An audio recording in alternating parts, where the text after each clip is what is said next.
तो इस particular video में जो PT 365 है आईआर का वो डिस्कस करूँगा। ये 2021 के प्रीलिम्स के लिए है।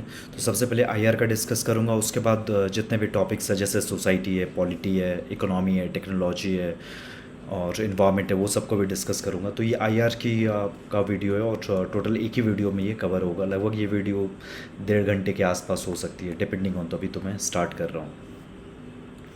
तो सबसे पहला जो टॉपिक है वो इंडिया और उसके नेबरहुड के बारे में है। तो सबसे पहला टॉपिक है उसके अंडर इंडिया और चाइना के बीच में। तो लास्ट एक साल में जो सबसे इम्पॉर्टेंट रहा है वो बॉर्डर डिस्प्यूट रहा है इंडिया और चाइना के बीच में। तो इंडिया और चाइना का जो बॉर्डर डिस्प्यूट है उसको 3 पार्ट्स में हम लोग बांट सकते हैं। एक है जो कश्मीर से एसोसिएटेड जो डिस्प्यूट है, सेकंड है जिसको मिडिल सेक्टर कहते हैं, उसमें हिमाचल प्रदेश और उत्तरांचल आ जाता है, और जो तीसरा है वो हो गया हमारा ईस्टर्न सेक्टर जिसमें सिक्किम और अरुणाचल प्रदेश आ जाता है। तो पहला कश्मीर, दूसरा हिमाचल और उत्तरांचल और तीसरा सिक्किम और अरुणाचल प्रदेश। तो कश्मीर में बेसिकली अगर बात करें तो यहाँ पे ये कश्मीर का ही मैप शो किया गया है। तो अभी अक्साई चीन इंडिया क्लेम करता है, लेकिन अभी ये एडमिनिस्टर किया जा रहा है चाइना के द्वारा। तो यहाँ पे 2 लाइन्स है, एक है जॉनसन लाइन और एक है मैकडोनल्ड लाइन। तो लाइन ऑफ एक्चुअल कंट्रोल कहाँ से पास हो रहा है यही अभी क्लियर नहीं है इंडिया और चाइना के बीच में। इंडिया का कहना है कि जो लाइन ऑफ एक्चुअल कंट्रोल है वो एक्चुअली जॉनसन लाइन है, और जॉनसन लाइन ये वाली लाइन है, और जॉनसन लाइन अगर इंडिया मानेगा तो अक्साई चीन उसका पार्ट होगा। तो इसलिए इंडिया जॉनसन लाइन को मानता है एज LAC, लेकिन China on the other hand McDonald line को मानता है कि वही actually line of actual control है, और मैकडोनल्ड लाइन के तहत अक्साई चीन चाइना का पार्ट होगा। तो LAC में कन्फ्यूजन है। India believes in Johnson line as LAC और China believes as McDonald line as LAC। और अभी जो डिस्प्यूट हुआ था मेनली गलवान वैली को लेके हुआ था। तो जो न्यूज़ में आ रहे थे वो डेस्पैंग था, गलवान वैली था, हॉट स्प्रिंग था और पैंगोंग सो था। तो पैंगोंग सो में जो फिंगर 3 और फिंगर 8 से रिलेटेड डिस्प्यूट था उसको सॉल्व कर लिया गया है, वहाँ पे टेंशन्स कम हो गए हैं, लेकिन गोगरा और हॉट स्प्रिंग में अभी तक कम नहीं हुए हैं। तो इसको नॉर्थ टू साउथ आपको मैप में के अकॉर्डिंग आपको अरेंज करने आ सकता है प्रीलिम्स में। तो आपको पता होना चाहिए सबसे ऊपर डेस्पैंग है, उसके नीचे गलवान वैली है, उसके नीचे हॉट स्प्रिंग्स और गोगरा है, गोगरा भी इसी के साथ ही है, और पैंगोंग सो है सबसे नीचे। और मिडिल सेक्टर में अगर बात करें तो एक जो मेजर डिस्प्यूट है वो बाराहोटी प्लेन्स में है, बाराहोटी उत्तरांचल में है, जो चाइना के साथ डिस्प्यूटेड है। अब ईस्टर्न सेक्टर की बात करें तो चाइना जो क्लेम करता है पूरा ही अरुणाचल प्रदेश को क्लेम करता है, तवांग को तो स्पेशली वो क्लेम करता ही है। और जो मैकमोहन लाइन है वो केवल अरुणाचल प्रदेश और चाइना के बीच में है, ना कि पूरे इंडिया और चाइना के बीच में। और इंडिया की तरफ से ब्रिटिश गवर्नमेंट और तिब्बत ने 1914 में एक सिमला अरेंजमेंट साइन किया था, जिसके तहत अरुणाचल प्रदेश ब्रिटिश का पार्ट बन गया था। लेकिन चाइना भी कहता है कि 1914 में तिब्बत ने साइन किया था, ना कि चाइना ने। तो चाइना इस पर्टिकुलर अरेंजमेंट को, इस पर्टिकुलर एग्रीमेंट को नहीं मानेगा, इसलिए वो अभी भी अरुणाचल प्रदेश को क्लेम करता है। अब चाइना के साथ साथ काफ़ी सारे प्रॉब्लम्स हैं इंडिया को। तो अब सारे प्रॉब्लम्स को तो यहाँ पे डिस्कस नहीं कर पाऊँगा, क्योंकि मेजरली यहाँ पे जो एक साल में जो फोकस हुआ था वो बॉर्डर डिस्प्यूट हुआ था और वाटर रिलेशंस हुआ था। और वाटर रिलेशंस के रेस्पेक्ट में क्या है कि चाइना यारलंग जांगपो पे एक run of the river dam construct कर रहा है। यारलंग जांगबो ब्रह्मपुत्र की एक ट्रिब्यूटरी है, और run of the river dam क्या होता है कि जहाँ पे बेसिकली हम रिजर्वायर नहीं बनाएंगे, नदी के बहाव को रोकेंगे नहीं, बस वहाँ पे एक टरबाइन होगा और वो नदी के बहाव से ही क्या होगा, इलेक्ट्रिसिटी जनरेट करेगा। तो नॉर्मल हाइड्रो इलेक्ट्रिक प्रोजेक्ट में क्या होता है कि पानी के पोटेंशियल एनर्जी से हम टरबाइन को मूव करते हैं, लेकिन रन ऑफ द रिवर में पानी की काइनेटिक एनर्जी से हम टरबाइन को मूव करते हैं। और चाइना के साथ एक पॉजिटिव एस्पेक्ट ये जुड़ा हुआ है कि ये Tibetan plateau, that is also called the 3rd pole of the world, और यहाँ से मेजर रिवर्स निकलती हैं, yellow, Yangtze, Irrawaddy, Salween, Brahmaputra, Indus. और चाइना किसी भी कंट्री का ये अपर रिपेरियन स्टेट है। अब इंडिया को प्रॉब्लम क्या हो रही है कि चाइना कुछ वाटर ब्लॉक कर सकता है ब्रह्मपुत्र पे, लेकिन चाइना को ऐसी प्रॉब्लम ही नहीं है कि कोई ऐसी रिवर ही नहीं है जिसमें चाइना लोअर रिपेरियन है, because of the Tibetan plateau.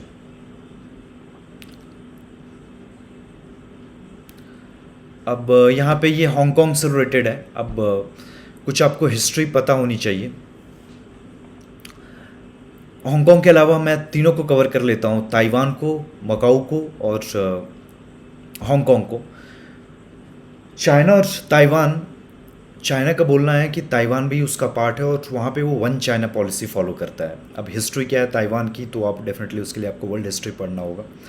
Macau China ने पुर्तगाल से लिया था 1999 में, और 50 ईयर्स तक वहाँ का जो बेसिक लॉ है वो लागू रहेगा। और हांगकांग चाइना ने यूके से लिया था 1997 में, और हांगकांग में जो बेसिक लॉ है, बेसिक लॉ एक तरह का वहाँ का मिनी कॉन्स्टिट्यूशन है हांगकांग का, वो भी 50 ईयर्स तक लागू रहेगा। उसके बाद क्या होगा वो अभी सिचुएशन क्लियर नहीं है। अब चाइना ने क्या किया था कि एक नेशनल सिक्योरिटी लॉ को पास करवा दिया था, जिसके तहत क्या होगा कि कोई भी अगर वायलेंट प्रोटेस्ट कर रहा है हांगकांग में, तो उसको एक्स्ट्राडाइट कर दिया जाएगा चाइना में और उसको फर्दर वहाँ पे पनिश किया जाएगा। तो इसके तहत से कुछ ज़्यादा इंक्रोचमेंट कर रहा था चाइना, और जिसके चलते क्या हुआ कि हांगकांग में काफ़ी प्रोटेस्ट होने लगे। तो इसलिए मेजरली न्यूज़ में रहा था। अम्ब्रेला मूवमेंट एक मूवमेंट है जो हांगकांग से एसोसिएटेड है, ये बस आपको पता होना चाहिए। Next is Tibetan policy and support act. ये जो एक्ट है वो यूएस के सेनेट ने पास किया है। अब इसमें कुछ ज़्यादा डिटेल में नहीं दिया गया है। जो मेन मकसद है वो उस पर्टिकुलर एक्ट का ये है कि अब अभी जो प्रेजेंट दलाई लामा है वो 14th दलाई लामा है। अब उनका कभी ना कभी तो डेथ होगा। उसके बाद हमारे पास जो 14th दलाई लामा है उनका नाम तेंजिंग ग्यास्टो है। उसके बाद हमारा कोई ना कोई 15th दलाई लामा होगा। तो दलाई लामा को सेलेक्ट करने का एक प्रोसेस होता है। अब वर्ल्ड कम्युनिटी को डर ये है कि चाइना इस पर्टिकुलर सिलेक्शन प्रोसेस में कुछ ना कुछ टैम्पर कर सकता है, कुछ ना कुछ इंक्रोचमेंट कर सकता है। तो यूएस चाहता है कि वो इंक्रोचमेंट ना करे। तो उसी पर्पज़ से इस पर्टिकुलर एक्ट को फ्रेम किया गया है। और कुछ प्रोसेस आपको जैसे पता होना चाहिए। होता यह है कि जैसे दलाई लामा को क्रीमेट किया जाएगा, तो जो वहाँ से एशेस से धुआं निकलता है वो जिस डायरेक्शन में जाता है, तो फिर फर्दर हायर लामास उस गांव को जाते हैं और उनमें से फिर किसी एक प्रोसेस के तहत एक छोटे बच्चे को फिर दलाई लामा डिक्लेयर करते हैं।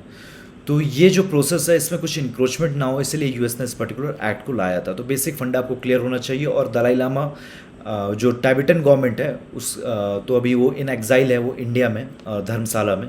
बस आपको ये बेसिक फैक्ट पता होना चाहिए। इंडिया ताइवान रिलेशन में बस आपको बेसिक ये पता होना चाहिए कि इंडिया फॉर्मल टाइज नहीं है इंडिया का ताइवान के साथ, और ना ही इंडिया ताइवान को एज ए कंट्री रिकॉग्नाइज करता है, क्योंकि इंडिया वन चाइना पॉलिसी को फॉलो करता है। लेकिन इनफॉर्मल टाइज हैं, जैसे अभी यहाँ पे क्या हुआ था कि स्वेरिंग इन सेरेमनी था newly elected president of Taiwan के, तो इंडिया के 2 एमपी वहाँ पे गए थे। तो definitely informal government to government tie हुआ। और बिजनेस टू बिजनेस टाई भी है। जैसे कुछ कंपनीज, जैसे आप असूस का नाम सुने होंगे, वो एक ताइवानीज कंपनी है, वो भी इंडिया में ऑपरेट करती है। तो डेफिनेटली अभी जो रिलेशंस है वो अभी नेसेंट स्टेज में ही है। अब इंडिया और बांग्लादेश की बात करें तो डेफिनेटली अगर इम्पोर्टेंस बताऊं मैं बांग्लादेश का, तो वो सार्क का पार्ट है बांग्लादेश, बिम्स्टेक का भी पार्ट है, BBIN का भी पार्ट है, that is Bangladesh Bhutan India Nepal motor vehicles agreement. उसके बाद इंडिया और बांग्लादेश का ट्रेड लगभग $10 बिलियन का होता है। और कुछ इंपॉर्टेंट प्रोजेक्ट्स भी, जैसे BCIM कॉरिडोर है जो कि definitely belt and road initiative का पार्ट है, तो वो भी बांग्लादेश को टच करता है। उसमें 4 नेशंस हैं, बांग्लादेश, चाइना, इंडिया और म्यांमार। उसके बाद आप सिक्योरिटी एंगल से देखेंगे तो बांग्लादेश में कुछ हद तक चाइना कार्ड प्ले करता है, क्योंकि काफ़ी सबमरीन्स बांग्लादेश चाइना से खरीदता है। अगर हम चाइना को काउंटर करना, जैसे फॉर एग्जांपल इंडिया का बांग्लादेश के साथ ट्रेड लगभग $10 बिलियन का है, पर बांग्लादेश का ट्रेड चाइना के साथ लगभग $24 बिलियन का है। तो अगर डेफिनेटली हमको चाइना के साथ कम्पीट करना है तो इंडिया का ट्रेड बांग्लादेश के साथ भी उस ऑर्डर का तो होना चाहिए जितना ट्रेड चाइना करता है बांग्लादेश के साथ। और कुछ स्ट्रैटेजिक इशूज़ भी हैं। फॉर एग्जांपल बांग्लादेश से काफ़ी लोग इलीगली माइग्रेट करके इंडिया में आ जाते हैं, जिसके चलते टेंशन्स भी होते हैं। आपको पता है कि असम का NRC उसी वजह से किया गया था। कैटल स्मगलिंग की काफ़ी ज़्यादा प्रॉब्लम होती है इंडिया बांग्लादेश के बॉर्डर पे। और रिवर वाटर मैनेजमेंट भी एक इशू है, जैसे तीस्ता रिवर हो गया। और उसके अलावा कुछ कुछ एग्रीमेंट्स भी साइन किए गए हैं, जैसे 2013 में एक्स्ट्राडिशन ट्रीटी था, 2014 में मैरीटाइम बाउंड्री डिस्प्यूट को सॉल्व किया गया था, 2015 में एक्सचेंज ऑफ इनक्लेव्स हुआ था।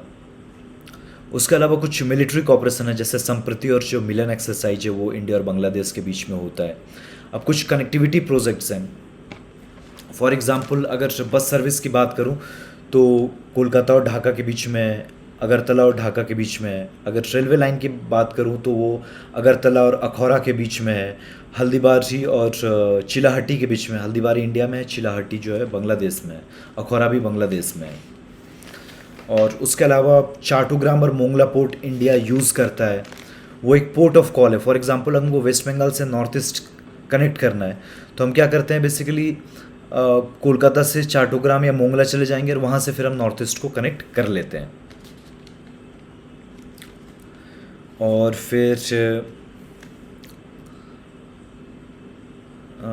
जो मेडिकल टूरिज़्म इंडिया में काफ़ी ज़्यादा होता है, तो maximum of the medical tourist जो आते हैं वो बांग्लादेश से ही आते हैं। कुछ कुछ इंपॉर्टेंट इंटरनेशनल कॉरिडोर्स के बारे में यहाँ पे इस बॉक्स में बात की गई है, जैसे India Myanmar Thailand trilateral highway है जो इंडिया म्यांमार और थाईलैंड को कवर करता है। मैक्सिमम इसका पार्ट म्यांमार में ही है और ये मोरे मणिपुर से निकलता है। और जो कलादन है वो मणिपुर नहीं, वो मिजोरम जाता है। कलादन मल्टी मॉडल प्रोजेक्ट जो है, जो कोलकाता से सितवे और फिर उसके बाद फाइनली वो मिजोरम जाता है, ना कि मणिपुर। यहाँ से आपको क्लियर हो जाएगा, जो कलादन मल्टी मॉडल प्रोजेक्ट है कोलकाता से सितवे, फिर कलादन रिवर होते हुए पलेटवा होते हुए ये मिजोरम में यहाँ पे योंग टलाई जाता है। अब जो भी इसका प्रोनाउंसिएशन है, जो भी यहाँ के होंगे वो अच्छे से जानते होंगे। और जो आईएमटी कॉरिडोर है वो मोरे मणिपुर से लेके फिर म्यांमार होते होते फिर ये फाइनली मेसॉट जाता है थाईलैंड में। तो मेजर जो इसका जो कवरेज है वो म्यांमार में ही है। और यहाँ पे ध्यान देने वाली बात है, जो कलादन मल्टी मॉडल प्रोजेक्ट है ये रखाइन प्रोविंस से होके जाता है, तो यहाँ पे ये प्रॉब्लमेटिक एरिया हो सकता है। अब नेपाल ने भी नया पॉलिटिकल मैप रिलीज़ किया था, तो उसमें भी कुछ जो डिस्प्यूटेड टेरिटरी है इंडिया और नेपाल के बीच में उसको सोप किया था। तो ये 3 एरियाज़ है, लिपुलेख पास, कालापानी और लिम्पियाधुरा पास, ये तीनों इंडिया भी एडमिनिस्टर करता है और ये नेपाल क्लेम करता है कि ये उसका पार्ट है। और बिहार में भी एक एरिया है जिसका नाम है सुस्ता, तो वो भी नेपाल क्लेम करता है, बल्कि अभी जो एडमिनिस्टर करता है उसको वो इंडिया के कंट्रोल में है, सुस्ता बिहार में है।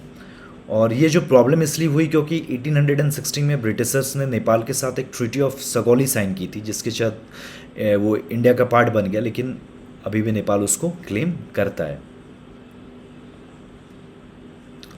अब कुछ कुछ इंपॉर्टेंट एस्पेक्ट आपको पता होना चाहिए। जो पंचेश्वर डैम है वो महाकाली रिवर के ऊपर बनाया गया है, और जो सप्तकोसी डैम है वो डेफिनेटली कोसी रिवर के ऊपर बनाया जाने वाला है।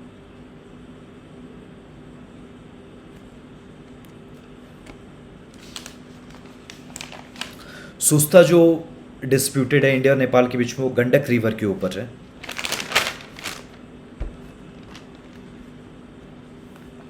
उसके बाद इंडिया नेपाल की जो फ्रेंडशिप ट्रीटी है वो 1950 की है, और जो भूटान की है वो 1949 की थी। अब वो 2007 में उसको अमेंड किया गया था।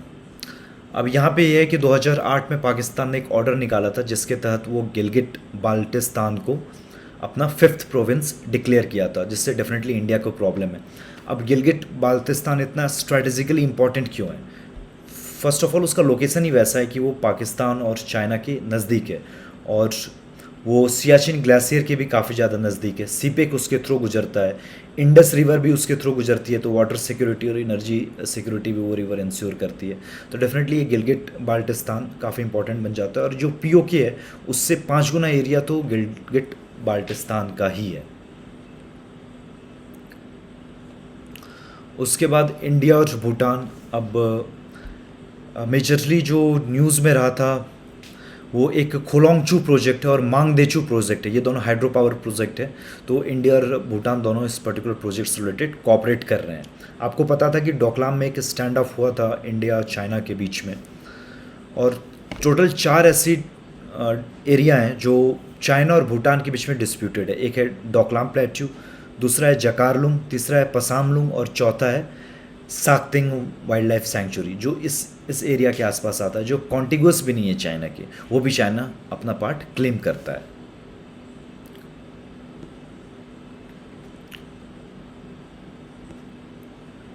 उसका ये उतना इम्पोर्टेंट नहीं है। उसके बाद अगले में आ जाते हैं इंडिया मालदीव्स बायलैटरल रिलेशन। अब इसमें आपको बस थोड़ा कुछ इंपॉर्टेंट एस्पेक्ट पता होना चाहिए कि मालदीव्स इंपॉर्टेंट क्यों है। क्योंकि वो अगर आप देखोगे कि कोई भी शिप अगर बाबेले मंडप से स्ट्रेट्स ऑफ मलक्का की तरफ बढ़ रहा है तो वो मालदीव्स होके गुजरता है। तो स्ट्रेटजिक रूट पे ये लाई करता है ये कंट्री, हालांकि बहुत ही छोटा कंट्री है। और पायरेसी को चेक करने के लिए मालदीव्स के साथ कोऑर्डिनेशन काफ़ी इंपॉर्टेंट है। आप यहाँ पे देखेंगे कि चाइना का इंटरफेरेंस काफ़ी ज़्यादा होता है, ये कंट्री चाइना कार्ड काफ़ी प्ले करता है। पास में लगभग 2-3 साल पहले चाइना के साथ इस कंट्री ने FTA साइन किया था, फिर इमरजेंसी लाइक सिचुएशन हुई थी। तो डेफिनेटली चाइना को काउंटर करना है तो डेफिनेटली इस कंट्री के साथ रिलेशन अच्छे मेंटेन करने होंगे। इंडिया ने कुछ हद तक किया भी है इस कंट्री के लिए। फॉर एग्जांपल 1988 में ऑपरेशन कैक्टस लॉन्च किया था, क्योंकि मालदीव्स में कू हो गया था और उस मालदीव्स को उस कू से बचाने के लिए ऑपरेशन कैक्टस को लॉन्च किया गया था। फिर एक faculty for engineering and technology college है जो इंडिया ने इस्टेब्लिश किया है मालदीव्स में। फिर एक इंदिरा गांधी मेमोरियल हॉस्पिटल है जो इंडिया ने इस्टेब्लिश किया है मालदीव्स में। और इंडिया ने टोटल पहले $800 मिलियन लाइन ऑफ क्रेडिट दिया था, फिर $400 मिलियन लाइन ऑफ क्रेडिट दिया। टोटल अभी तक $1.2 billion line of credit India ने मालदीव्स को दिया है। उसके अलावा डेवलपमेंटल एफर्ट्स इन अफ़गानिस्तान, तो उसमें जो कुछ इंपॉर्टेंट एस्पेक्ट जो आपको पता होने चाहिए, एक है कि 2011 में इंडिया ने अफ़गानिस्तान के साथ स्ट्रेटेजिक पार्टनरशिप एग्रीमेंट साइन किया था, जिसमें इंडिया ने बोला था कि उसके इंस्टीट्यूशन को इंडिया प्रोटेक्ट करेगा। और उसके तहत for example new Afghan parliament building India ने बनवाया है। फिर इन्वेस्टमेंट भी प्रमोट करेगा अफ़गानिस्तान में। फिर इंडिया अपना मार्केट देगा फॉर अफ़गान एक्सपोर्ट्स, वो भी ड्यूटी फ्री होगा। उसके अलावा 2011 से India heart of Asia conference का पार्ट है। इंडिया के हेल्प से अफ़गानिस्तान सार्क का पार्ट बना था। फिर इंडिया ने काफ़ी एड भी दिए हैं, फॉर एग्जांपल जिसके तहत सलमा डैम बना, या फिर अफ़गानिस्तान की जो नई पार्लियामेंट बिल्डिंग है वो बनी, या फिर जरांज दिलाराम हाईवे बना। इवन डिफेंस रिलेटेड कोऑपरेशन भी है, for example India training provide करता है, या फिर कुछ हेलीकॉप्टर्स भी इंडिया ने अफ़गानिस्तान को दिए हैं। फिर कनेक्टिविटी है, फॉर एग्जांपल चाहबार के थ्रू हम क्या कर रहे हैं, फर्दर चाहबार से जाहिदान जाते हैं, जाहिदान से फिर जरांज दिलाराम होते हुए गारलैंड हाईवे को हमने कनेक्ट किया है। गारलैंड हाईवे जो है वो अफ़गानिस्तान में ही है।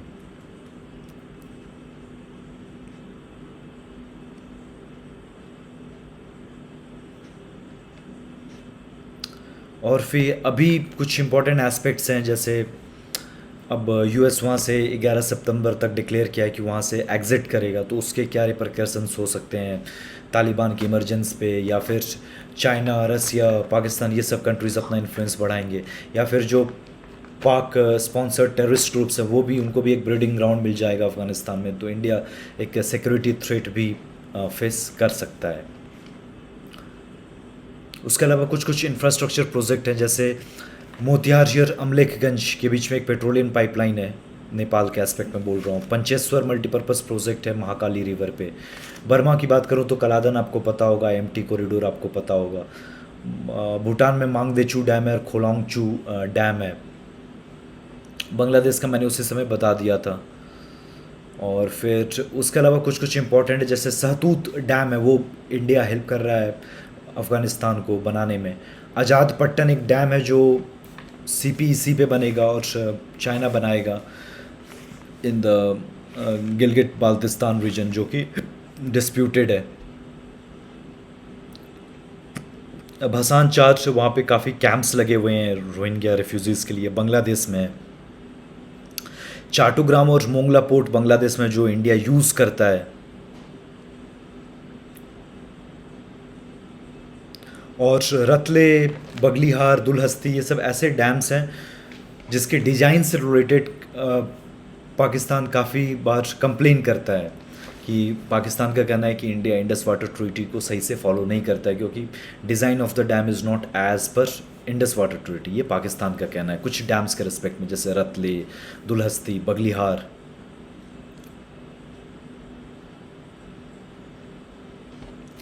अब यहाँ पे न्यूज़ क्या है कि यूरोप में फ्रांस के बाद जर्मनी ऐसा दूसरा कंट्री बन गया है जिसने इंडो पैसिफिक रीजन के लिए एक स्पेसिफिक स्ट्रैटेजी डिक्लेयर की हो। तो अब इंडो पैसिफिक रीजन से रिलेटेड कुछ कुछ इंपॉर्टेंट इवेंट्स जैसे क्वाड है, तो बस ये आपको पता होना चाहिए। और फिर यूएस ने भी ऐसे स्ट्रैटेजी डिक्लेयर ऑलरेडी कर रखी है। रसिया इस पर्टिकुलर रीजन को इंडो पैसिफिक नहीं बल्कि एशिया पैसिफिक कहता है। अब सप्लाई चेन रेजिलियंस इनिशिएटिव क्या है कि कोविड के टाइम पे क्या हुआ था कि इंडिया काफ़ी चाइना पर रिलाई करता था इम्पॉर्टेंट की सप्लाई चेन के लिए, तो उसको डाइवर्सिफाई करने की ज़रूरत है। तो डाइवर्सिफाई करने के एस्पेक्ट से ही इंडिया कोऑर्डिनेट करेगा कुछ कंट्रीज से, फॉर एग्जांपल जापान से, ऑस्ट्रेलिया से। तो इन्हीं तीनों कंट्रीज़ के बीच में ये एक एग्रीमेंट है, तो एक प्रीलिम्स के एंगल से इम्पॉर्टेंट है। अब इंडिया ऑस्ट्रेलिया रिलेशन, तो कुछ कुछ जो इम्पोर्टेंट एस्पेक्ट है वो क्या क्या है कि चाइना को काउंटर करने के लिए काफ़ी इंपॉर्टेंट है क्योंकि रिसेंट में इस पर्टिकुलर कंट्री ने बेल्ट एंड रोड इनिशिएटिव से अलग हो गया, ये क्वाड का मेंबर भी है। और उसके अलावा इंडिया ने इस पर्टिकुलर कंट्री के साथ लॉजिस्टिक सपोर्ट एग्रीमेंट भी साइन किया हुआ है। इस कंट्री में यूरेनियम काफ़ी मिलता है, इसलिए इंडिया ने न्यूक्लियर पैक्ट भी, न्यूक्लियर डील भी साइन की हुई है। इस कंट्री का EEZ काफ़ी बड़ा है, तो डेफिनेटली ब्लू इकोनॉमिक एस्पेक्ट से भी इस कंट्री के साथ कोऑपरेट करना काफ़ी इंपॉर्टेंट है। ट्रेड इंडिया का ऑस्ट्रेलिया के साथ लगभग $30 बिलियन के बराबर होता है, बाई डायरेक्शनल ट्रेड की मैं बात कर रहा हूँ। और ट्रेड डेफिसिट भी $10 बिलियन का है जो इंडिया के पास है, तो डेफिनेटली ऑस्ट्रेलिया को ज़्यादा फ़ायदा है। तो अब इसलिए RCEP भी हम लोगों ने साइन नहीं किया, और हो सकता है इन फ्यूचर एक ट्रेड एग्रीमेंट FTA साइन हो इंडिया और ऑस्ट्रेलिया के बीच में। और 2+2 इनिशिएटिव भी है इंडिया और ऑस्ट्रेलिया के बीच में। इंडिया ऑस्ट्रेलिया के साथ साथ जापान और US के साथ भी इंडिया का 2+2 टॉक्स होता है।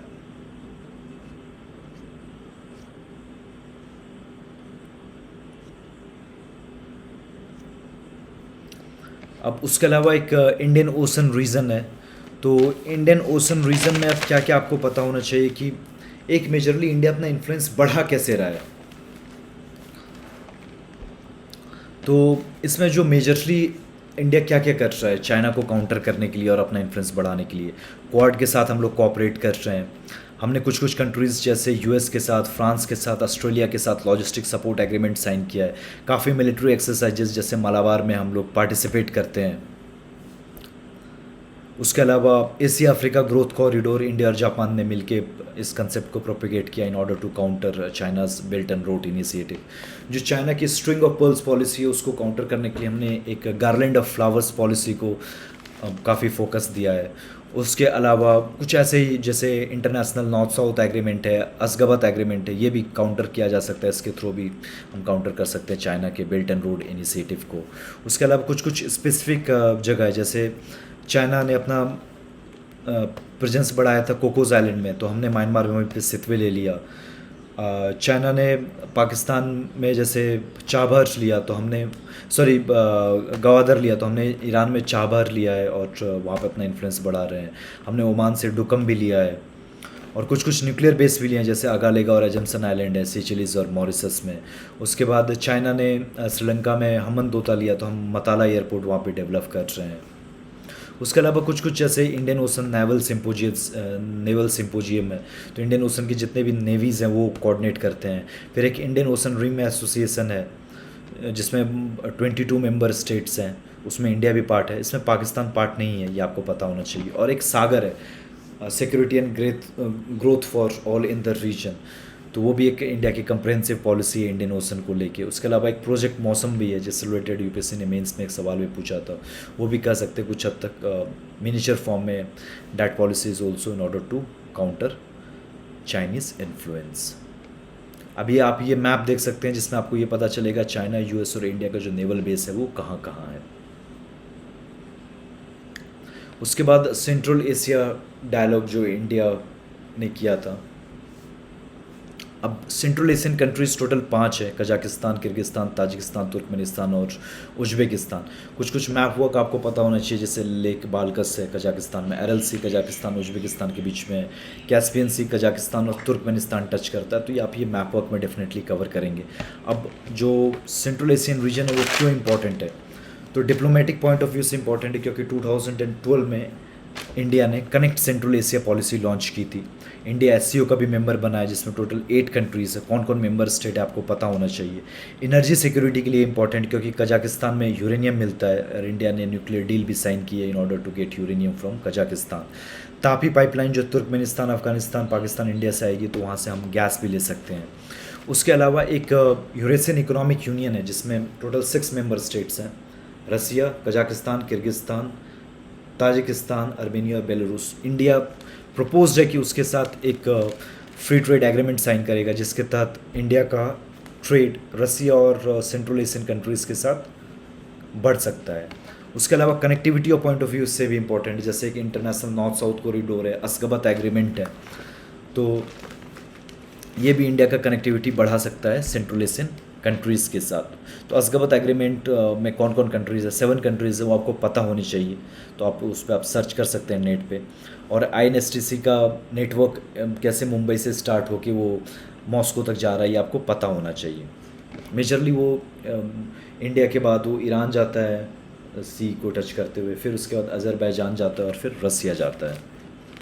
फिर सिक्योरिटी के एंगल से जैसे टेररिज्म को टारगेट करने के लिए एक रैट्स स्ट्रक्चर है एससीओ का। फिर एक फरखोर एयरबेस है ताजिकिस्तान में, वो इंडिया उस एयरबेस को लिया है। फिर अफ़गानिस्तान को भी में भी सिक्योरिटी सिचुएशन इस्टेब्लिश करने के लिए भी ये जो सेंट्रल एशियन कंट्रीज़ है गेटवे का काम कर सकता है। अब अर्मेनिया और अजरबैजान के बीच में जो कन्फ्लिक्ट हो रहा था, तो बस आपको ये पता होना चाहिए कि वो रीजन क्या था। उस रीजन का नाम था नगोर्नो कराबख रीजन।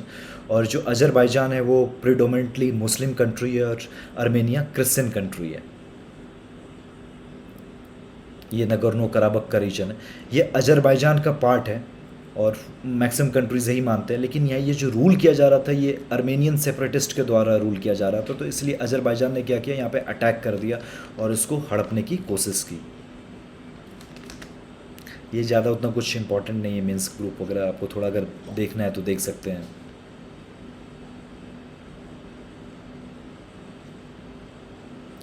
उसके अलावा जो ईरान में 2 इम्पॉर्टेंट मेजर पोर्ट है, एक चाबहार और एक बंदर अब्बास। तो जो INSTC है वो इंडिया होते हुए, मतलब मुंबई होते हुए, बंदर अब्बास होते हुए, फिर अजरबैजान बाकू होते हुए मॉस्को जाता है।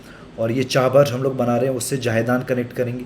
जाहेदान से क्या होगा, जरांश दिलाराम हाईवे जाएगा और वो जो दिलाराम है वो फिर एक गारलैंड हाईवे पे आता है जो सर्कुलर फॉर्म में होता है, जो कि अफ़गानिस्तान में। इसलिए हम Chabahar is important for India's connectivity to Afghanistan. Chabahar Zahedan ये एक रेलवे लाइन है और यहाँ से चाबहार से क्या हुआ था कि हम लोग वीट प्रोवाइड किए थे अफ़गानिस्तान को इसी चाबहार जाहेदान रेलवे लाइन से। इंडिया चाबहार पोर्ट को कंस्ट्रक्ट करने में हेल्प कर रहा है। और यहाँ पे 2 मेजर टर्मिनल्स है, एक शहीद बहस्ती और एक शहीद कालांतरी।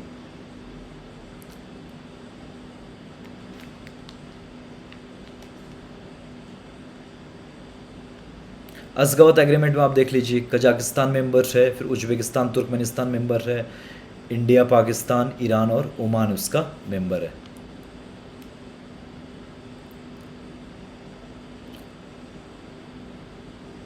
यहाँ पे 2 टर्मिनल्स दिया हुआ है, शहीद कलांतरी और शहीद बेहेस्ती। अब्राहम अकॉर्ड क्या है कि ये यूएई, बहरीन और इज़राइल के बीच में साइन किया गया। तो इससे ये पता चलता है कि ये जो अरब कंट्रीज़ हैं कैसे इज़राइल के ज़्यादा क्लोज आ रहे हैं।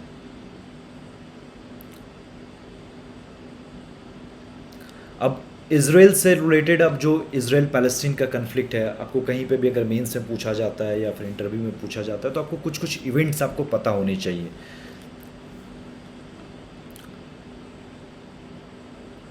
अब ये जो इवेंट्स हैं, सबसे पहले इसमें क्या होता है कि 1917 में एक बैल्फोर डिक्लेरेशन आता है जिसमें ब्रिटेन ये बोलता है कि वो जूस को एक कंट्री बनाने में हेल्प करेगा, जहाँ पे एक तरह से आप समझ सकते हैं कि ब्रिटेन जो उस समय का सुपर पावर था उसने इसराइल बनने का रास्ता क्लियर कर दिया था। उसका 1948 में ये इसराइल बन भी जाता है यूनाइटेड नेशंस की मदद से। उसके बाद क्या है कि आसपास के जो कंट्रीज़ होते हैं उसको रिकॉग्नाइज़ नहीं करते हैं, तो फाइनली जाके 1978 या 79 में कैंप डेविड अकॉर्ड होता है, जिसमें जो मेजर वहाँ का जो अरब कंट्री इजिप्ट था वो रिकॉग्नाइज़ कर लेता है इसराइल को। अब जो मेन जो दिक्कत थी वो इसराइल और पैलेस्टीन की थी। तो 1990s में फिर क्या होता है कि एक ओस्लो अकॉर्ड साइन होता है for better peace process between Israel and Palestine. उसके बाद से फर्दर फिर प्रॉब्लम तो है ही, और फिर यूएसए जैसे डोनाल्ड ट्रंप के टाइम इसराइल के ज़्यादा क्लोज आ गया था, उसने तो जो अपनी एम्बेसी थी वो भी टेल अवीव से लेके जेरूसलम में शिफ्ट कर दी थी। और फिर यहाँ पे वेस्ट बैंक को वेस्ट इसलिए कहते हैं क्योंकि जॉर्डन रिवर के बैंक के वेस्ट में आता है। और फिर कुछ इंपॉर्टेंट वार जैसे 1967 में 6 डे वार, 1973 में यौम किपुर वार भी ज्यूज़ और अरब्स के बीच में हुआ था। और इंडिया की जो पॉलिसी रही है वो 2 स्टेट सॉल्यूशन में बिलीव करता है और इसराइल और पैलेस्टीन को डीहाइफिनेट करके देखता है।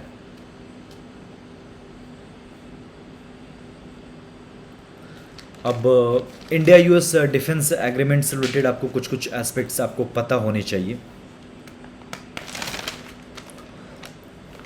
सबसे जो मेजर एस्पेक्ट है कि 2+2 अरेंजमेंट है, जिसमें दोनों कंट्री के डिफेंस मिनिस्टर और फॉरेन मिनिस्टर मिलते हैं, और ऐसा अरेंजमेंट इंडिया का ऑस्ट्रेलिया और जापान के साथ भी है। और 3 मिलिट्री रिलेटेड एग्रीमेंट्स साइन हुए हैं। पहले लेमुआ और कॉमकासा हो चुका था। लेमुआ लॉजिस्टिक सपोर्ट एग्रीमेंट था, कॉमकासा सिक्योरिटी कम्युनिकेशन इक्विपमेंट से रिलेटेड है, और जो बेका है वो sharing of geo spatial data से रिलेटेड है, जियो स्पेशियल या सैटेलाइट डेटा के शेयरिंग से रिलेटेड है।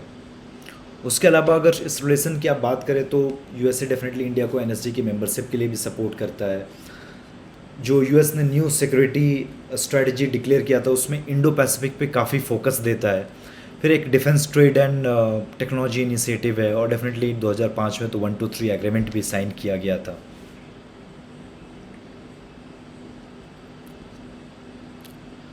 उसके अलावा कुछ जो मेजर प्रॉब्लम है जैसे ट्रेड से रिलेटेड है कि जनरलाइज सिस्टम ऑफ प्रेफरेंसेस से बाहर निकल गया था, और कुछ इंडिविजुअल प्रॉब्लम्स भी है जैसे हार्ले डेविडसन के बाइक से रिलेटेड जो प्रॉब्लम्स थे यूएस को, या फिर इंडिया मेडिकल इम्प्लांट्स पे प्राइस कैपिंग कर देता था, उससे भी प्रॉब्लम है। फिर इंडिया को प्रॉब्लम है कि डोमेस्टिक कंटेंट रिक्वायरमेंट को यूएस फॉलो नहीं होने देता, और यूएस ने इस केस को डब्ल्यूटीओ में भी ले गया था, और फाइनली फिर वो जीत भी गया था, वो अलग बात है। फिर वीज़ा से रिलेटेड भी प्रॉब्लम है कि वीज़ा की जो फ़ी है वो काफ़ी हाइक करके रखता है H1B वीज़ाज़ को, जिसके चलते इंडिया के आईटी सेक्टर को प्रॉब्लम होती है।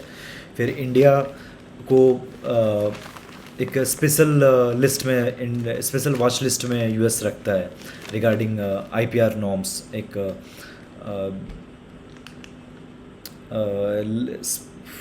स्पेशल प्रायोरिटी लिस्ट निकलती है 401 के तहत, वो एक्ट का नाम भूल रहा हूँ। मतलब यूएस का कहना है कि इंडिया IPR नॉर्म्स को अच्छे से फॉलो नहीं करता है।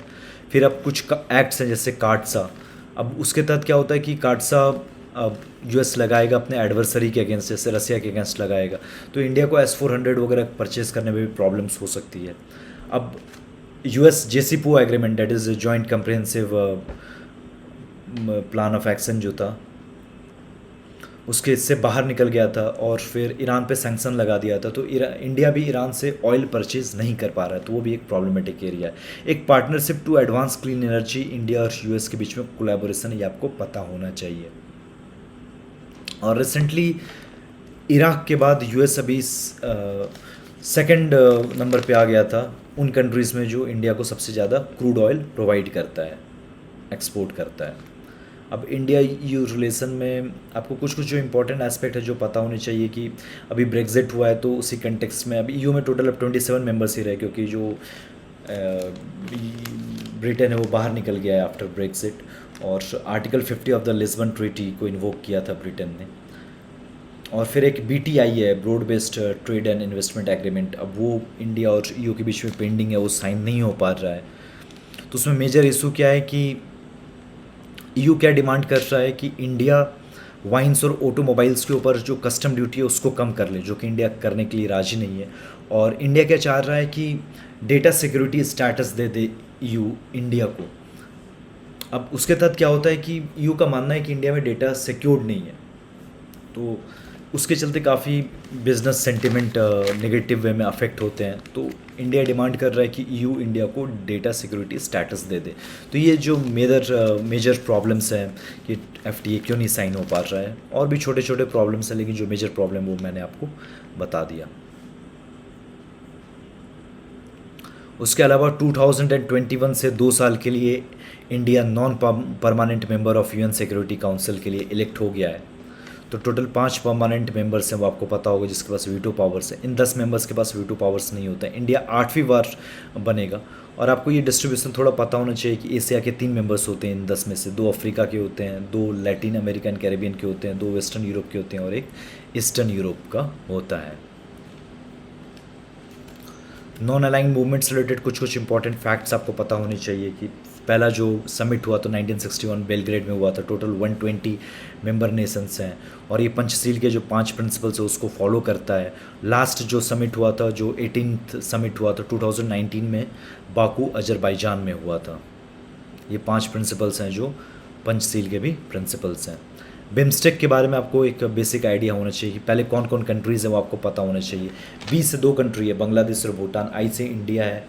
एम से म्यांमार है। एस से श्रीलंका है। टी से थाईलैंड है। उसके अलावा एक और है, एन से नेपाल।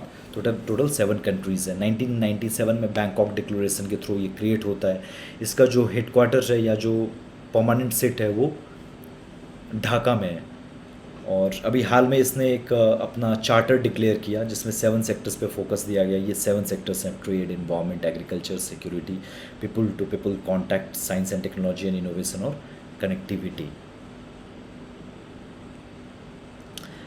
ब्रिक्स रिलेटेड जो 2020 का जो ब्रिक्स समिट हुआ था वो रसिया में हुआ था। 2021 का इंडिया में होना है।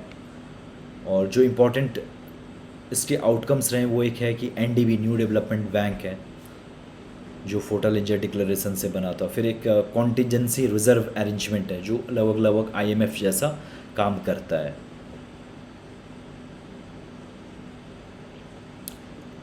उसके अलावा 17th एशियन समिट हुआ था हाल ही में, और जो 10 मेंबर स्टेट्स हैं आसियान के वो पता होनी चाहिए। तो जितने भी ऑर्गेनाइजेशन मैंने अभी तक डिस्कस किए हैं, चाहे वो आसियान हो, SCO हो, रैट्स हो गया उसका, या फिर इससे पहले भी जो ऑर्गेनाइजेशन था, जैसे ब्रिक्स हो गया, IPSA हो गया, बिम्स्टेक हो गया, SASEC हो गया, सार्क हो गया, ये सब के आपको मेंबर कंट्रीज़, G20 हो गया, मेंबर कंट्रीज़ कौन कौन है वो आपको पता होना चाहिए। G20 हो गया। G20 का जो सवाल था वो लास्ट ईयर भी आ गया था। तो मेंबर कंट्रीज़ वेरियस ऑर्गेनाइजेशंस के आपको पता होने चाहिए।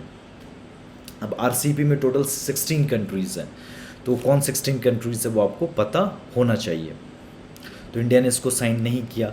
तो क्या क्या जो मेजर रीजंस इंडिया ने प्रपोज किए, एक कि इंडिया के अलावा इसमें 15 नेशंस हैं, जिसमें से 11 नेशंस के साथ इंडिया का ट्रेड डेफिसिट है, और चाइना के साथ तो ट्रेड डेफिसिट $52 बिलियन का है, काफ़ी ज़्यादा है। तो इससे इंडिया को ज़्यादा हार्म होता। उसके अलावा इंडिया एक ग्रेडेड टैरिफ स्ट्रक्चर के बारे में भी बोल रहा था कि जैसे इंडिया सेम प्रोडक्ट के लिए चाइना के अगेंस्ट अलग टैरिफ लगाए, डिफरेंट कंट्री के लिए अलग टैरिफ लगाए, जिसके लिए सारे नेशंस राजी नहीं थे। उसके अलावा कुछ कंट्रीज जैसे जापान ट्रिप्स प्लस को भी प्रपोज कर रहा था, जिसके चलते इंडिया के फार्मास्यूटिकल इंडस्ट्री को काफ़ी घाटा होता। उसके अलावा सर्विसेज सेक्टर पे उतना फोकस नहीं दिया गया था ट्रिप्स अरेंजमेंट में। उसके अलावा ये कहा जा रहा था कि अगर इंडिया ज्वाइन करेगा तो ऑस्ट्रेलिया लीड ले लेगा मीट इंडस्ट्री और वीट प्रोडक्ट्स में। तो डेफिनेटली फार्मर्स वगैरह भी प्रोटेस्ट कर रहे थे। और कॉमर्स के लिए डेटा लोकलाइजेशन पे उतना फोकस भी नहीं दिया गया, तो जिसके चलते भी इंडिया को प्रॉब्लम थी।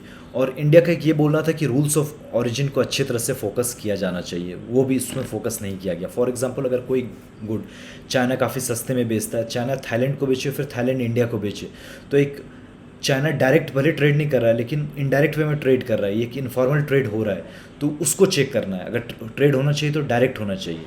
तो जो कंट्री एक्सपोर्ट कर रहा है वो आइटम उस कंट्री में ही मैन्युफैक्चर होना चाहिए। तो ये रूल्स ऑफ ओरिजिन अच्छे तरह से इम्प्लीमेंट होना चाहिए, लेकिन सारी कंट्री मतलब इंडिया के सपोर्ट में नहीं आए थे। United Nations human right council, तो ये 2006 में बना था, उससे पहले ह्यूमन राइट कमीशन था। टोटल 47 मेंबर्स हैं इसके।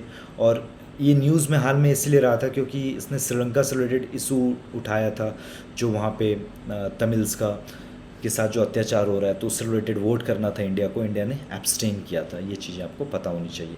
इंटरनेशनल क्रिमिनल कोर्ट है, तो इंडिया इसका मेंबर नहीं है क्योंकि इंडिया ने रोम स्टैट्यूट को साइन नहीं किया है। और ये डिफरेंस आपको पता होना चाहिए। 1946 में बना है ICJ, that is international court of justice, और आईसीसी जो है 2002 में बना है। ये यूएन का पार्ट है, ये यूएन का पार्ट नहीं है। दोनों हेग में है, लेकिन आईसीजे का जो हेडक्वार्टर वो पीस पैलेस द हेग में है। ये इंडिविजुअल्स को ट्राई करता है, ये जनरली कंट्रीज़ को ट्राई करता है। और यहाँ पे कंट्रीज़ के बीच में केसेस होते हैं, और यहाँ पे जो केसेस होते हैं वो इंडिविजुअल्स के against genocide, crimes against humanity, war crimes और क्राइम्स ऑफ एग्रेशन से रिलेटेड होते हैं। इंडिया ने रोम स्टैट्यूट को साइन नहीं किया है, तो इसलिए इंडिया आईसीसी का मेंबर नहीं है। United Nations convention on law of the sea, तो इसमें आपको बेसिक चीज़ें पता होनी चाहिए कि इसके तहत परमानेंट कोर्ट ऑफ आर्बिट्रेशन भी है। टोटल 4 तरह का यहाँ पे कोर्ट्स है। और ये डिमार्केशन आपको पता होना चाहिए कि पहले इनलैंड वाटर्स है, फिर उसके बाद बेस लाइन से 12 नॉटिकल माइल्स तक टेरिटोरियल सी है, फिर 12 नॉटिकल माइल्स तक फर्दर कंटिगुअस सी है, और यहीं टेरिटोरियल सी जहाँ एंड होता है वहाँ से टोटल फर्दर और 188 नॉटिकल माइल्स, मतलब बेस लाइन से 200 नॉटिकल माइल्स तक एक्सक्लूसिव इकोनॉमिक जोन है। और फिर उसके बाद हाई सीज आ जाता है। यहाँ पे क्या है कि जितने मिनरल्स हैं वो आपके हैं, और यहाँ पे आप कोई भी नेविगेट करेगा तो आपसे इंडिया से परमिशन लेना होगा। लेकिन यहाँ पे क्या है कि मिनरल्स तो आपका है, लेकिन यहाँ पे नेविगेशन फ्री होता है। लेकिन मिलिट्री शिप्स अगर जा रहे हैं तो यहाँ पे परमिशन लेनी पड़ती है। World health assembly highest decision making body है WHO का। अब यूएस ने छोड़ दिया था, लेकिन वापस रिजॉइन करेगा। और उसके अलावा कुछ जो इम्पोर्टेंट एस्पेक्ट हैं कि इसने कोरोना को पैंडेमिक डिक्लेयर करने में काफ़ी टाइम लिया था, लेट डिक्लेयर किया था। और चाइना से रिलेटेड सटीक इसने प्रूव भी नहीं कर पाया है कि यहाँ से कोरोना स्टार्ट हुआ था कि नहीं हुआ था। तो इस पर्पज़ से ये न्यूज़ में है। और फिर 1919 में इसके 1920 में इसके लगभग नहीं यहाँ पे WHO नहीं, उसका मेरे को लग रहा था कि 100 साल कंप्लीट हुआ। ILO का एक्चुअली 100 साल कंप्लीट हुआ था, WHO को 100 साल कंप्लीट नहीं हुआ था। पिछले बार मेंस में सवाल भी आया था, क्योंकि ऑब्वियसली कोरोना की वजह से WHO भी काफ़ी न्यूज़ में रहा था। ओपन स्काई एग्रीमेंट में क्या होता है कि कोई कंट्री दूसरे कंट्री के ऊपर एयरक्राफ्ट भेज सकता है उस सामने वाले कंट्री के मिलिट्री प्रिपरेशन को देखने के लिए, लेकिन वो एयरक्राफ्ट भेजेगा वो उस कंट्री को शॉर्ट नोटिस देने के बाद ही भेजेगा, और वो अनआर्म्ड होगा। अब रसिया और US दोनों इसके पार्ट थे, लेकिन अब US का कहना है कि रसिया इस पर्टिकुलर ट्रीटी को सही से फॉलो नहीं करता है, तो इसलिए अब US भी इस ट्रीटी से बाहर आ चुका है। इंडिया और चाइना कभी इस ट्रीटी के पार्ट नहीं रहे थे। G7 में कौन कौन कंट्रीज़ आपको पता होना चाहिए। G7 ने ही FATF को प्रपोज़ किया था, और FATF बनाया था 1989 में। उसमें बाद में G8 से रसिया निकल गया तो G7 बन गया। तो G7 G8 आपको पता है। और फिर G20 में कौन कौन कंट्रीज़ हैं आप देख लीजिएगा, ये आपको पता होना चाहिए। G20 की जो 2021 में जो समिट होगी वो रोम में होगी, 2023 में इंडिया में होगी। संघाई कोऑपरेशन काउंसिल से आपको कुछ फैक्ट्स पता होने चाहिए कि अब मेंस के सिलेबस में लिखा हुआ है स्ट्रक्चर एंड मैंडेट। तो मैंडेट तो ऑब्वियसली आपको पता होगा। स्ट्रक्चर में क्या है कि 2 उसका पार्ट है, एक है सेक्रेटेरिएट और दूसरा है rats, the regional anti terrorist structure. और फिर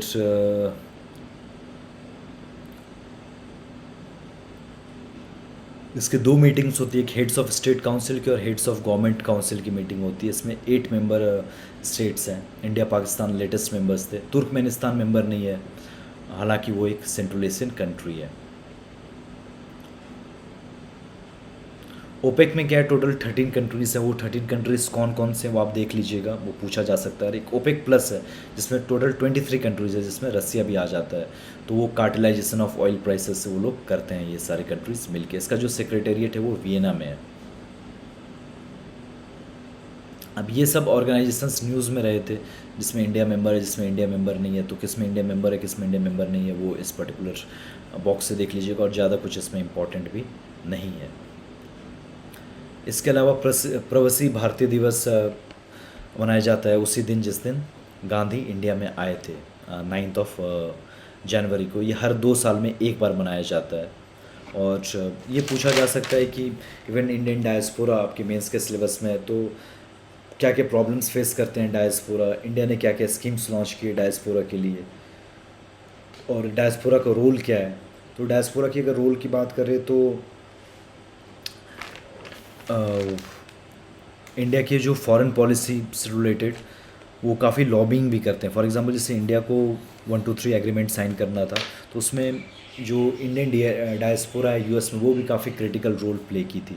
उसके अलावा वो लोग इन्वेस्ट भी करते हैं, उनका रेमिटेंसेस लगभग $79 बिलियन का है, and India is the largest recipient of remittances as per the world bank data. उसके अलावा इंडिया का कल्चर भी वो लोग प्रमोट करते हैं। क्या क्या प्रॉब्लम्स वो लोग फेस करते हैं, तो वो रीजनल प्रॉब्लम्स है। जैसे अमेरिकन डायस्पोरा की अगर बात करेंगे तो H1B वीज़ाज़ में जो वीज़ा का जो फ़ी है वो बढ़ाने के चलते जो प्रॉब्लम हो रही है। अगर आप मिडिल ईस्ट में बात करेंगे तो कुछ कुछ डिस्क्रिमिनेटरी प्रैक्टिसेस हैं। फॉर एग्जांपल सऊदी अरेबिया का नीतिकात लॉ है, फिर वो कफाला सिस्टम फॉलो होता है काफ़ी अरेबियन कंट्रीज़ में। उसके अलावा आईसिस के चलते जो प्रॉब्लम्स हो गई थी, तो काफ़ी बार एयरलिफ्ट करना था। और अभी भी डी ग्लोबलाइजेशन के चलते क्या हो रहा है कि इंडियन कंपनीज़ को लॉस हो रहा है। जैसे ब्रेग्जिट के चलते एमएनसीज़ को काफ़ी ब्रिटेन में एक नेगेटिव इम्पैक्ट पड़ा। H1B वीज़ाज़ के प्राइस के चलते जो एमएनसीज़ यूएस में है इंडिया की, तो उस पर भी नेगेटिव इम्पैक्ट पड़ा है। तो ये सब फैक्टर्स हैं कि उन क्या क्या प्रॉब्लम फेस करते हैं। और इंडिया ने क्या क्या किया, जैसे प्रवासी भारतीय दिवस सेलिब्रेट किया जाता है, know India programme, study India programme launch किया गया है। कहीं पे भी प्रॉब्लम होती है तो हम उनको एयरलिफ्ट करते हैं। PIO और OIC को मर्ज कर दिया गया है। फिर एक इंडियन कम्युनिटी वेलफेयर फंड है। उसके अलावा प्रवासी भारतीय बीमा योजना है, प्रवासी कौशल विकास योजना है। तो ये सब सारी चीज़ें की गई है। एक सिंघवी कमेटी, तो उसने क्या बोला था कि हमको डायस्पोरा से रिलेटेड एक रीजनल बेस्ड अप्रोच होनी चाहिए, कि हर रीजनल डायस्पोरा से रिलेटेड पॉलिसी होनी चाहिए, ना कि हम एक one size fit all policy follow करें to each and every diaspora. JCPOA जो एग्रीमेंट है वो P5+1 और ईरान के बीच में साइन हुआ था, और US निकल गया था बाहर, तो ये JCPOA फेल हो गया और ईरान के ऊपर सैंक्शन लगा दिए गए। अब बाइडेन का कहना है कि वो वापस ये जो एग्रीमेंट था P5+1 और ईरान के बीच में, उसको रिवाइव करेंगे। तो इंडिया के लिए भी एक खुशी की बात हो सकती है, क्योंकि इंडिया ऑयल परचेज कर सकता है होगा फिर ईरान से। साउथ चाइना सी में ये सारे जो Paracel islands, Spratly islands, Scarborough shoal, ये आपको पता होना चाहिए, साउथ चाइना सी में जो डिस्प्यूटेड है।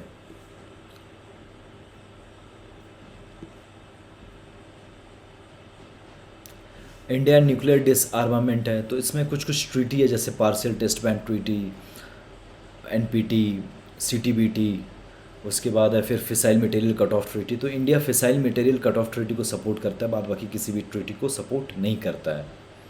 तो इसमें प्रीलिम्स के एस्पेक्ट से इतना आपको बस पता होना चाहिए। ये total prohibition of nuclear weapons, ये तो NGO के द्वारा किया गया था, तो उतना इम्पोर्टेंट नहीं है। अब वर्ल्ड में ये ऐसा आ रहा है कि अब कोरोना के आने के बाद बायो टेररिज्म को भी एक स्पेशल डिजास्टर डिक्लेयर कर देना चाहिए। अब ये सब ट्रीटी है, एक आउटर स्पेस ट्रीटी 1967 के, 1979 का मून एग्रीमेंट है।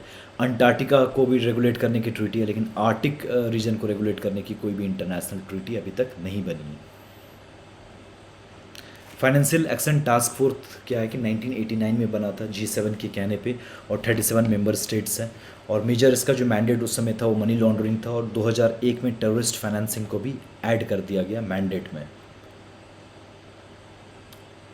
और जो मनी लॉन्ड्रिंग का जो प्रक्रिया होती है वो प्लेसमेंट लेयरिंग इंटीग्रेशन, ये आपने मेंस के लिए आप डेफिनेटली पढ़ेंगे। उसके बाद बॉर्डर इंफ्रास्ट्रक्चर से रिलेटेड सेकतकर कमेटी ने क्या कहा था, वो वही कहा था जो मधुकर गुप्ता कमेटी ने कहा था कि CIBMS बनाने की ज़रूरत है, comprehensive integrated border management system, CIBMS। इसमें 5 लेयर सिक्योरिटी होगा, और वो है अंडरग्राउंड सेंसर है, फिर उसके बाद थर्मल कैमरा है, और फिर लेज़र बैरियर्स है, राडार बेस्ड इमेजिंग सिस्टम है, और एक कुछ है, मैं भूल रहा हूँ।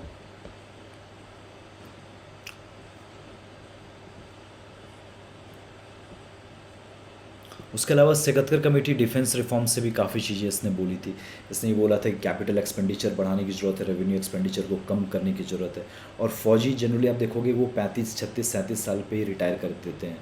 तो ये सेकत्तर कमेटी ने कहा था कि 2 साल उनको एक्स्ट्रा सर्व करने दो। उसके चलते क्या होगा कि जो पेंशन है वो डेफिनेटली कम देनी पड़ेगी, और उनको ज़्यादा दिन यूटिलाइज़ करोगे तो डेफिनेटली कम रेवेन्यू एक्सपेंडिचर होगा। फिर मिलिट्री फार्म्स को बंद करने के लिए बोला, ऑर्डिनेंस फैक्ट्रीज़ को प्राइवेट प्लेयर के साथ कोऑर्डिनेट करने के लिए बोला, एनसीसी को डिफेंस मिनिस्ट्री से हटा के एजुकेशन मिनिस्ट्री को देने के लिए बोला। तो इससे क्या होगा कि रेवेन्यू एक्सपेंडिचर कम होगा और कैपिटल एक्सपेंडिचर इंक्रीज होगा। उसके बाद जैसे रामाराव कमेटी ने कहा है, वैसे सेकत्तर कमेटी ने भी कहा कि डीआरडीओ में रिफॉर्म्स की ज़रूरत है। टोटल डीआरडीओ में अभी 52 लैबोरेटरीज़ है, उसको कम करके कि हम 8 लैबोरेटरीज़ बना सकते हैं। और जैसे इसरो को एक स्पेस कमीशन रेगुलेट करता है, वैसे ही हम डिफेंस कमीशन बना सकते हैं in order to make DRDO more accountable.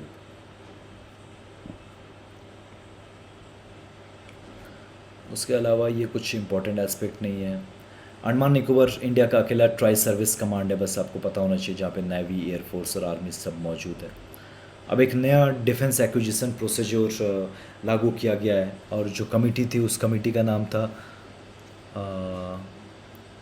Apoorva Chandra committee. बस ये थोड़ा इंपॉर्टेंट है, अपूर्व चंद्रा कमेटी।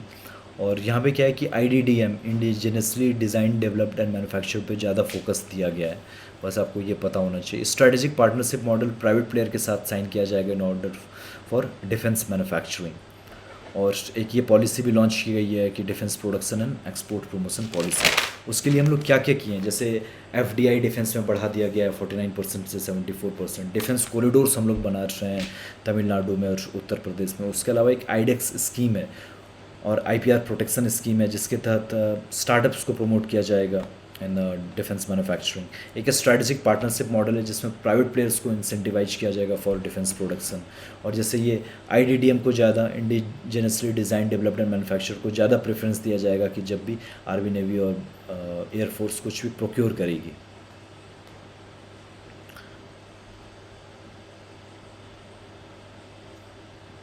उसके अलावा इंडिया का एक टारगेट है डिफेंस एक्सपोर्ट से रिलेटेड $5 बिलियन का, और अभी लगभग $1.5 बिलियन इंडिया का डिफेंस एक्सपोर्ट हो रहा है। तो इंडिया का डिफेंस एक्सपोर्ट का टारगेट है बाई 2025 $5 बिलियन का।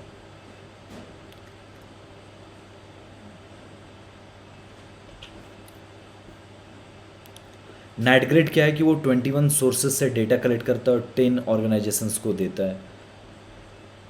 तो ये 2008 में मुंबई के अटैक के बाद बनाया गया था। लोन वुल्फ अटैक होता है कि एक ही टेररिस्ट है, वो खुद ही उसने अटैक किया है, ना ही वो टीम में नहीं हो रहा है। और हाल में वो लंदन में हुआ था।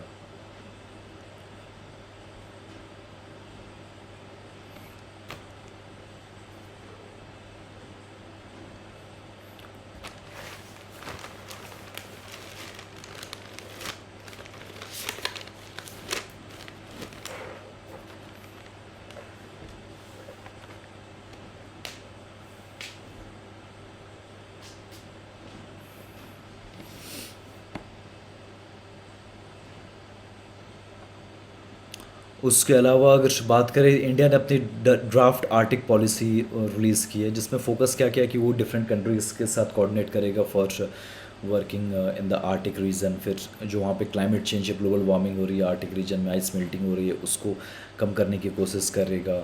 और उसके अलावा साइंटिफिक रिसर्च भी प्रमोट करेगा। और आपको पता होना चाहिए कि आर्टिक जो रीज़न है वो इम्पोर्टेंट क्यों है, क्योंकि वहाँ पे फिशिंग ग्राउंड्स है, काफ़ी मिनरल्स मिलता है, जैसे ब्रेंट क्रूड ऑयल जिसमें सल्फ़र कंटेंट कम होता है।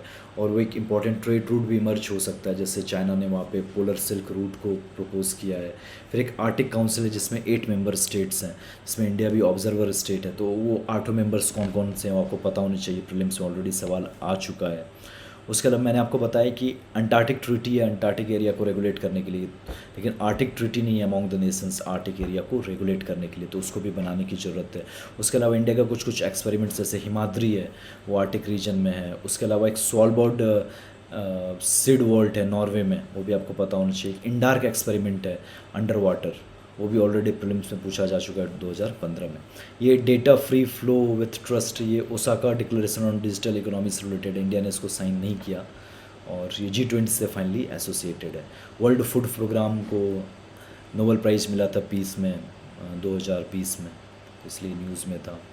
उसके अलावा कुछ कुछ एक्सरसाइजेज है जो आपको पता होना चाहिए, जैसे कुछ कुछ जैसे धर्मा गार्डियन है वो जापान के साथ है, उसके अलावा यूएस के साथ एक स्पिटिंग कोबरा है। तो ये दो मेरे को नया लगा इसलिए मैं रिपीट कर दिया, बाद बाकी आप सारे एक्सरसाइजेज को देख सकते हैं। तो इसी के साथ जो PT 365 IR का है वो कवर हो गया, और इसके बाद मैं जो लॉन्च करूँगा वो होगा PT 365 मोस्ट प्रोबेबली पॉलिटी का, या आप दूसरे सेक्शन का चाहते हैं तो आप बता सकते हैं।